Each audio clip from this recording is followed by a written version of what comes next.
Oh, hi there. So we all saw Noah's EDH deck, and we've all seen how fucking beautiful it is. But if you're anything like me, you want some creatures in your EDH. So in keeping with our £50 budget EDH decks, here's mine. It's mostly creatures. It's creatures after creatures after creatures! Creatures! So let's go on a journey and see what we've done with our £50 decks.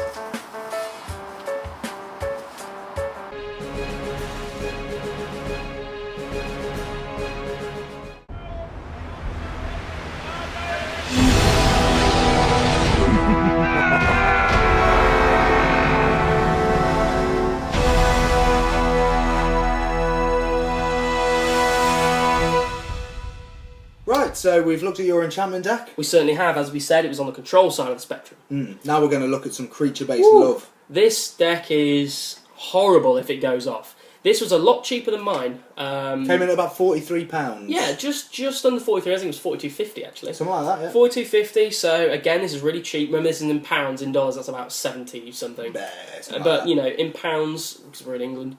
42, which is really cheap for a deck. It is for a 100 card deck. For a 100 card deck that you can build on the cheap with some cards that are pretty useful. Yeah. Like some of these cards you'll play in other formats, definitely. And you can win with this as well. Oh yeah. Yeah. It's not out of the realms of possibility for either of these decks to do well competitively. That's the thing. Anyway. So, my commander is Xanagos, God of Revels. Oh, what a guy. I'm sure you're used to seeing this guy by now if you've been playing in Standard for a while. So, indestructible, at the beginning of your combat, you give a creature +X, where X is that creature's power. So, as you'll see, when we go further into the deck, that works really well with a lot of creatures. It really does. You've hit me for some insane amount of damage with Xanagos. So, this is a creature-based deck. I'll talk about the creatures first. So, here's the green creatures. This is the biggest pile, bar the land. So, in no particular order, Nessian Game Warden. Nessian Game Warden lets you see the top X cards of your library and put a creature into your hand.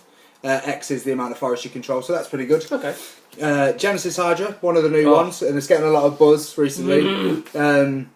I top decked this against you, didn't I? And managed to get it for 9. Yeah, I mean, I was on the verge of killing Alex, and then this guy comes out, and I had to wait a fair few more turns before I could get through the last points of damage. This guy is insanely good. So Genesis Hydra, it can whiff. So if you're unsure, you pay X green, and then you turn over the top X cards of your library, and you can put permanent, non-land permanent with CMC X or less, lots of X's. And it enters with that many counters. on it as well. Like all Hydras do. Yeah, so that can be good late game, because in EDH usually a lot of mana gets thrown about, so any sort of X cost creature late game. In like games where it stretches on for hours, which they do. They can do.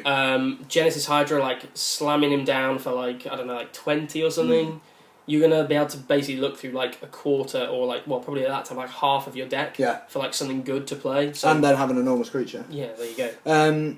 So Reclamation Sage is next, 2 and 1 green for a 2/1. Its ETB effect is it destroys artifact or enchantment. Now, really good card. This is good probably in most formats. In EDH is usually quite artifact intense. Yeah, there's a lot of artifacts, a lot of enchantments, but artifacts are really some of them are broke. Yeah. This guy stops that. Yeah, so Reclamation Sage there. Hydra Broodmaster, another one, just because of the amount of mana that flies around, really, and with the doubling effect of Xanagos, it's silly not to play big creatures. Oh, yeah. And this one can fill your field with XXX Hydras. I've been had by this in Standard. Yeah. Not nice. No.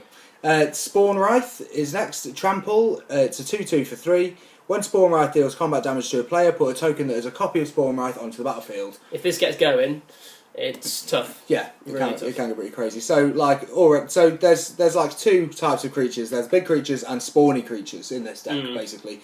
Nessian Wild Ravager is next. It's a 6/6 for 6 with Tribute 6. So when it comes in, your opponent can put 6+1/+1s on it, or enters the battlefield. If tribute wasn't paid, you may have it fight another target creature. So that's really good. It's either a 12/12 for 6, a 12/12 for 6, or fight something. So or 6 and removal. Do you know that's probably one of the better.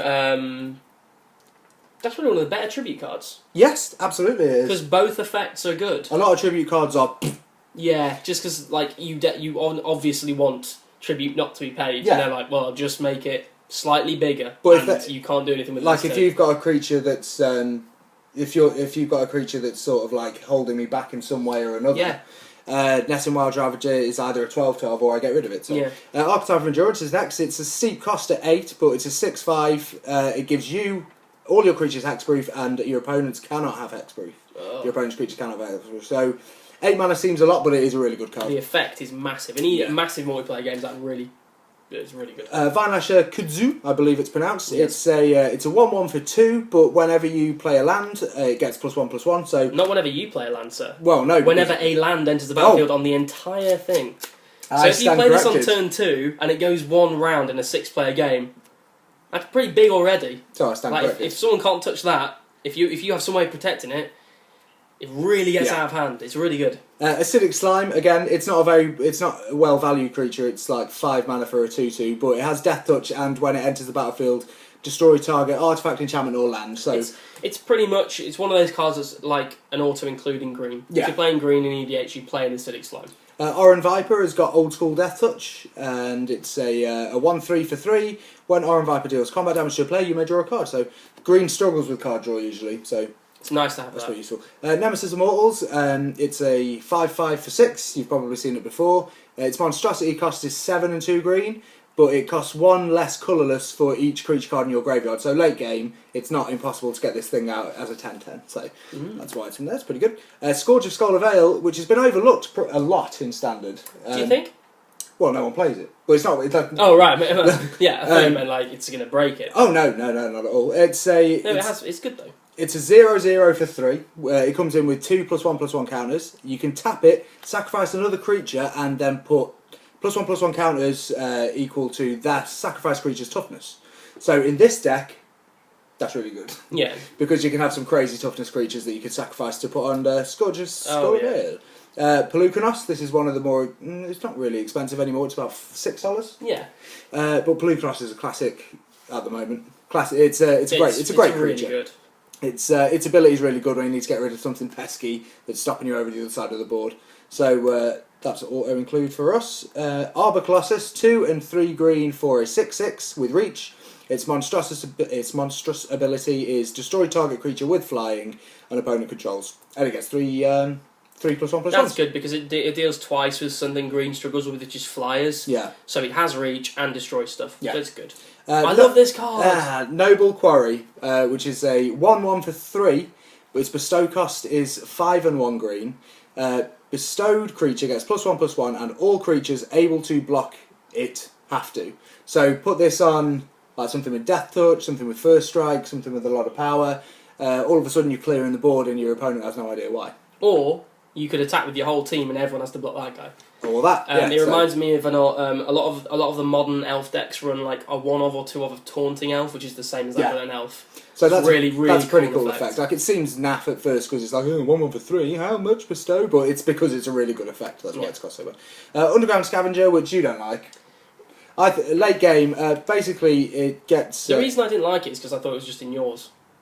Oh right. But no, it's a 0/0 for 4, and it has it gets +1/+1 counter for every creature in every graveyard. So late game this can be like enormous. So that's why that is in there. Woodborn Behemoth, as long as you control 8 or more lands, Woodborn Behemoth gets +4/+4 and has trample, which would make it an 8/8 for 5 late game. With trample, that's really good. With trample, so that's really pretty good. Satyr Hedonist is a 2/1 for 2 with the ability of pay red and I believe tap. No, sacrifice it. Pay red and sacrifice it. Add 3 red mana to your mana pool. Nice bit of acceleration. Yeah, it's a good acceleration and it's good to get monstrous abilities just a little bit bigger. Yeah. I can imagine like Pelucanos and stuff. If you're struggling because it's XX, then you can. So you can, and all the X cost creatures in this, you can just push them up by 3, which is quite a lot. Yes. Wasteland Viper, a 1/2 for 1 with Death Touch and Blood Rush. Its Blood Rush ability costs 1. Discard it, and the targeted creature gets 1/2 and Death Touch. So it's pretty good. Hero's Bane is 0/0 for 5. It comes in with 4 +1/+1 counters, and then for 2 and 2 green, you can double its +1/+1 counters essentially, which is pretty good, especially good in a deck like this. There's a reason that it never made Standard, but. Yeah, but I mean, in this, I saw how big it could get, and it's just and with as you say, with Xenagos, if you're like doubling this guy up and then doubling it again, it can get really, really, really big. really big very quickly. Deadly Recluse is a 2-drop for...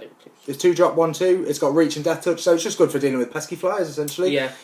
You can make... There's a couple of fight sorceries and maybe an instant as well. So if something's giving you a lot of trouble, you can like make this fight it. Yeah, you've done that to me. I did that to you earlier, so that worked quite well. And then Primordial Hydra is a mythic M13.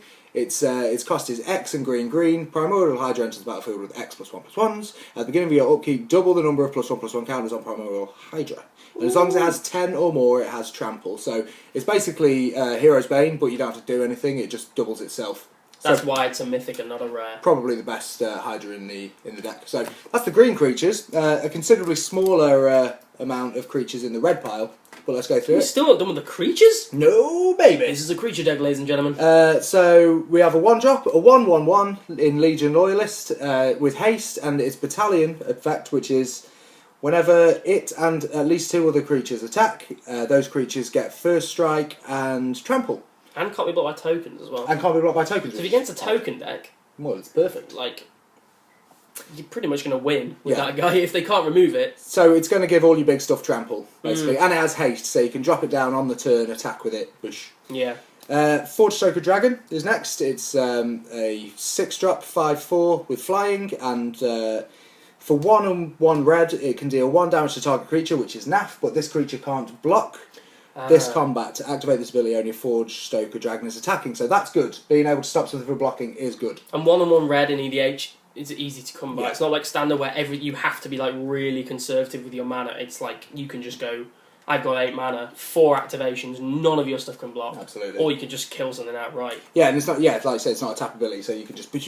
Yeah, as much as you want. Cyclops of Eternal Flurry. Flurry. Cyclops of Eternal Fury is a 6-drop, 5/3. Not very good, but it does give all of your creatures haste. That's why it's in there. Very good card. Krensko's Cutthroat is 2 mana for a 1/1 with Dethrone and First Strike, which you didn't like it, but I love Dethrone. I love the card, but I don't get what's in here. You just likes it. Charmbreaker Devils, 6 mana for a 4/4. At the beginning of your upkeep, return an instant or sorcery card at random from your graveyard to your hand. Whenever you cast an instant or sorcery spell, it gets +4/+0 until end of turn. So you made an interesting point. I haven't got a lot of sorceries or instants in this deck, but that kind of makes this better. Because it means at random I'll probably get something that I want back. Yes, in decks like a lot of blue-red EDH decks, decks play Charmbreaker Devils and we'll get back an insane like instant sorcery on the odd occasion. But most of the time I'll just get something back that's just like countered something maybe once. Yeah. Or they drew 2 cards with a divination. Yeah. They might not want that card. They might be hoping for something else. In this deck, as I made out and you've just mentioned, the instant and sorceries you've got aren't as many as obviously will be in an Izzy very deck, important. but are important in what they do. Yeah. So you using one of your instants one turn and then getting it back the next is big. And then pumping Charmbreaker. Yeah. So Spawn of Thraxis, a 7-drop. What? For a 5/5 flyer. When it enters the battlefield, it deals damage to target creature. Creature or player for the amount of mana you control. So that's pretty good. But it's a 5/5 flyer as well as the main reason. Treasonous Ogre, 3 and 1 red. I love this guy. For a 2/3 with Dethrone, and you can pay 3 life and add red to your mana pool. So this is good for many reasons. Paying 3 life in EDH, you start with 40. It's not a big deal. So you can pay 3, 6, 9 life if you have to, just to pump something up that little bit. If you're in sort of like a clutch situation and you need that mana, you can sacrifice the life for it. So. That's why I love it. Card. I think it's a really good card. It's from Conspiracy. It is from Conspiracy. A lot of good cards in Conspiracy. For EDH, definitely.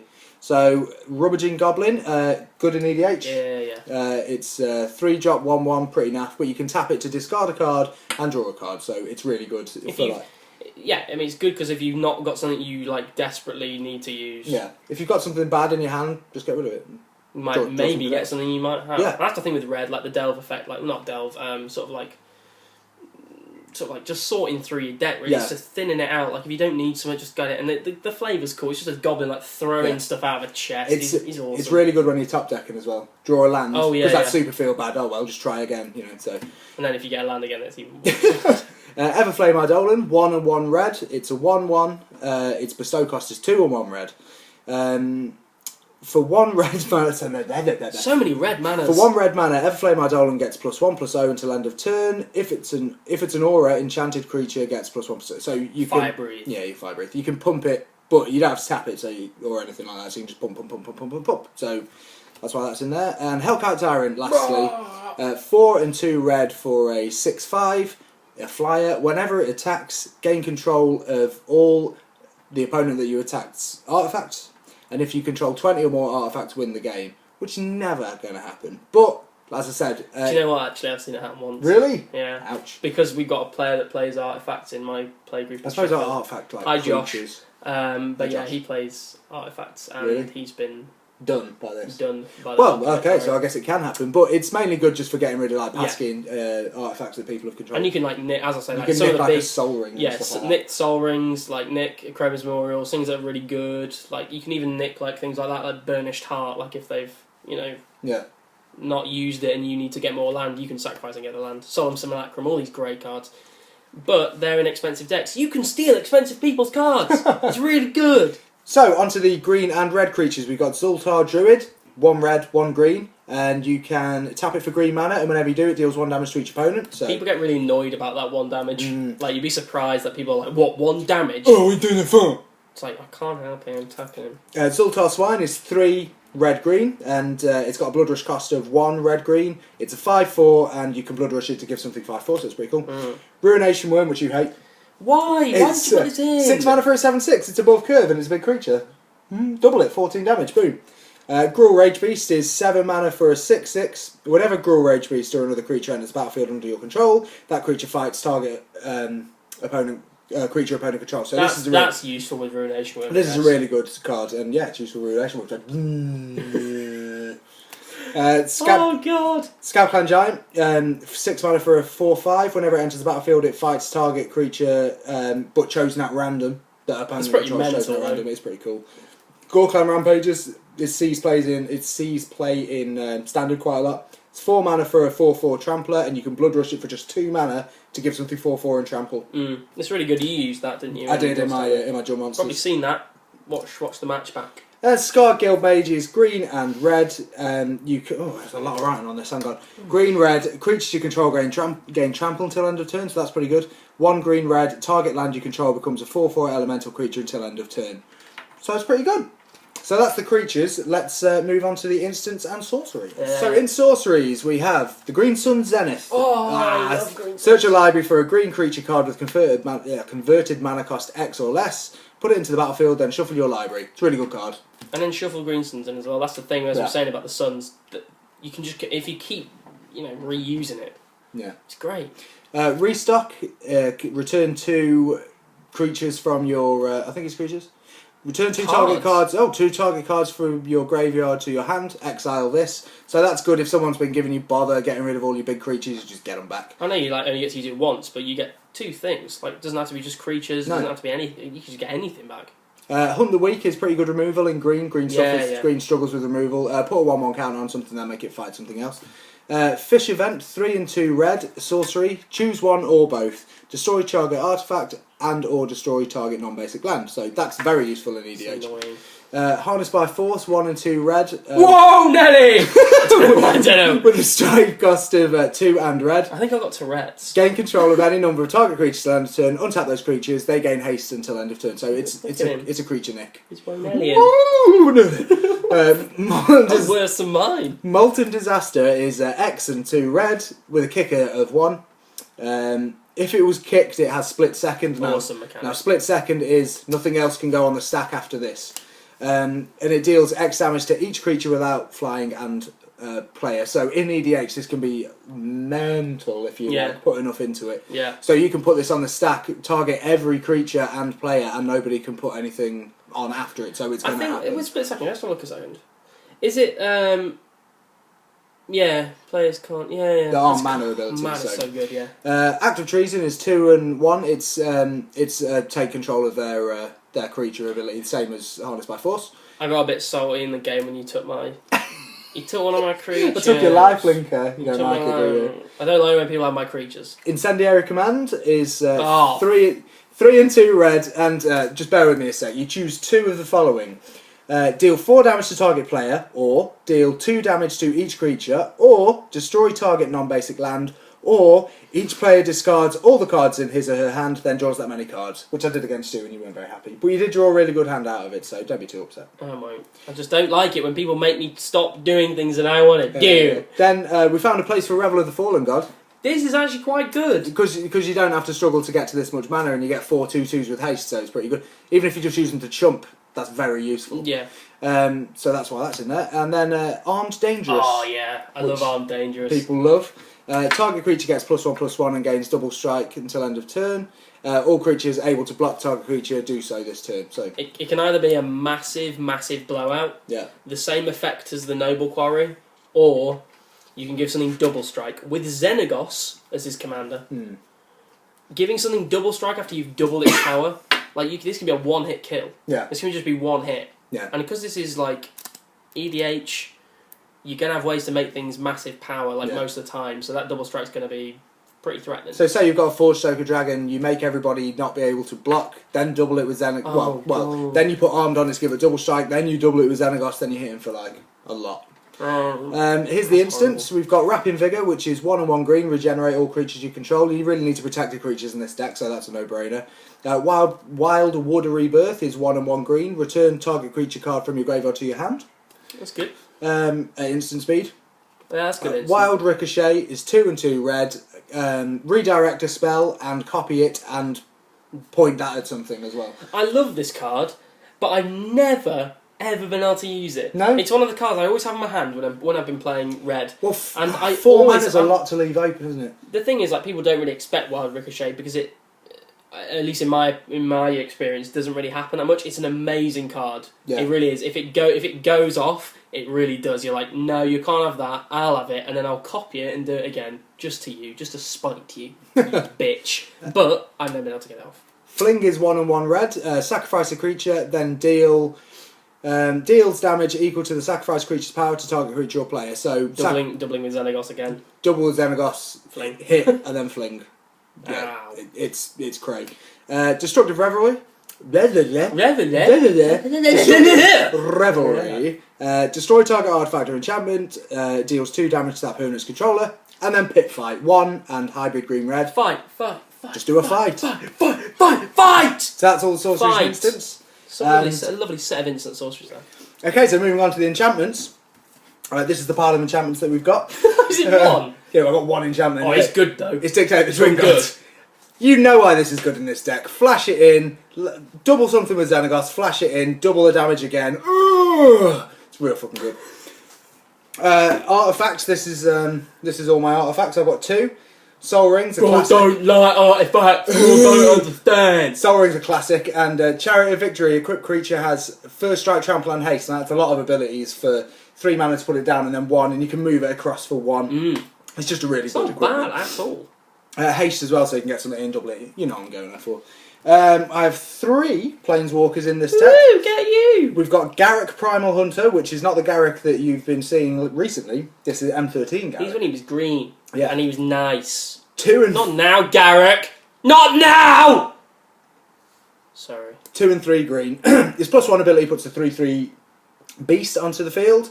His -3 is sack a creature and draw cards equal to that creature's is a power of toughness.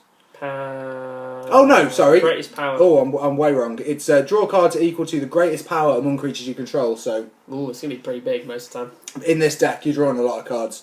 And its -6 is put a 6/6 green worm creature token onto the battlefield for each land you control. It's big, it's beastie. That's not necessarily a game winner in EDH, believe it or not, but it's pretty good. It's pretty big. Domri Raid. His +1 is look at the top card of your library. If it's a creature card, reveal it and put it into your hand. You may, you don't have to. -2 is fighting. -2 is do a fight. And his -7 is the crazy emblem. Creatures you control have... now let's just go through the list here. Double strike, trample, hexproof and haste. You've won, pretty much. Yeah, basically. And then Xenagos the Reveler is the last one. He's 2 and green-red. His +1 is add X mana in any combination of green and red, where X is the amount of creatures you control. His 0 is put a 2/2 with 2/2 Satyr with haste onto the battlefield, and his -6, exile the top 7 cards of your library. You may put any number of creatures and or land cards from among them onto the battlefield. That's really good. Not bad. And Land. the very last thing is land. I have 5 non-basic lands. I have a Gruul Guildgate. I have a Temple of Abandon. I have an Encroaching Wastes. I have a Shimmering Grotto. And here's the big one. Here's one you might not have seen.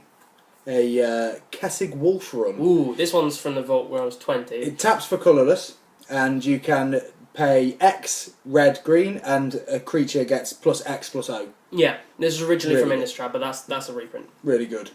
And then basics, you've got... Basics, I have 13 mountains and 20 forests. Ah, so there we go. And that's it. So guys, this one, £42.50. Yeah. And this one, £50 bang on. Both the decks work really well. They're really fun. We'll leave deck lists we'll leave deck lists in the description below. Buy them, try them out. If you've probably got a lot of the cards for them. Yeah, give it a go. Give it a go, guys. EDH is fantastic, and the key is not the competitiveness of it. No. You don't need a really expensive deck. You don't need a degenerative combo. Just go out, have fun with your friends. Have a laugh. And hopefully, if you've taken one thing back from this video, it's that you don't need to break the bank, guys. You don't need to. You can just spend a little bit of money. Spend a little bit, get a lot. A lot of fun with your friends. It's all about fun. EDH is great. EDH is great because the decks are so big, every game is different. Yeah. You can play with multiplayer and that's really fun. Do it! Play EDH! Just do it. Thank you very much for watching, guys. Thanks, guys. We'll see you next time. Thank you for watching this video about EDH. And we'll see you soon.